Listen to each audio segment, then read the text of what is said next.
આપણે સૌ કોઈ લોકો સરગવાનો તો અલગ અલગ રીતે આપણે વાનગીઓ બનાવીને ઉપયોગ કરતા હોઈએ છીએ। સરગવાનો સાંભારની અંદર આપણે નાખતા હોઈએ છીએ, સરગવા બટાકાનું સબ્જી બનાવીએ છીએ, સરગવાને બાફીને પણ ખાતા હોઈએ છીએ।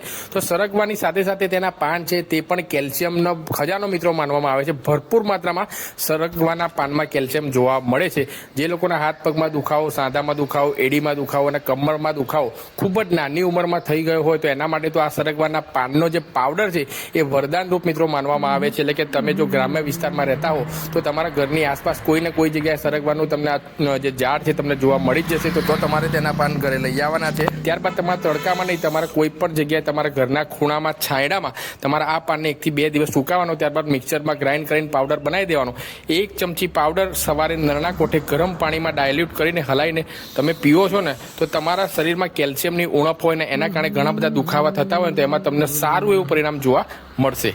સાથે સાથે તેની અંદર potassium, zinc, iron, phosphorus, vitamin C, vitamin A ભરપૂર માત્રામાં જોવા મળે છે અને આ ઉપરાંત ફાઇબર પણ ઘણી માત્રામાં જોવા મળે છે। એટલે કે પેટ સંબંધિત બીમારી પણ તમારી દૂર થશે, સ્કિન તમારી સારી થશે, વાળ તમારા સારા થશે। એટલે કે માથાથી લઈને પગ સુધી તમે મિત્રો સ્વસ્થ રહી શકો છો। તો હવે તમારે જેવા તમે ઉઠો એવા નરણા કોઠે 1 ચમચી સરગવાના પાનનો પાવડર હુંફાળા ગરમ પાણીમાં પીવાનું તમે ચાલુ કરી દો। 1 મહિનામાં તમને અદ્ભુત પરિણામ જોવા મળશે। માહિતી તમને પસંદ આવી હોય તો આગળ અચૂકથી શેર કરવાનું ભૂલતા નહીં। ધન્યવાદ।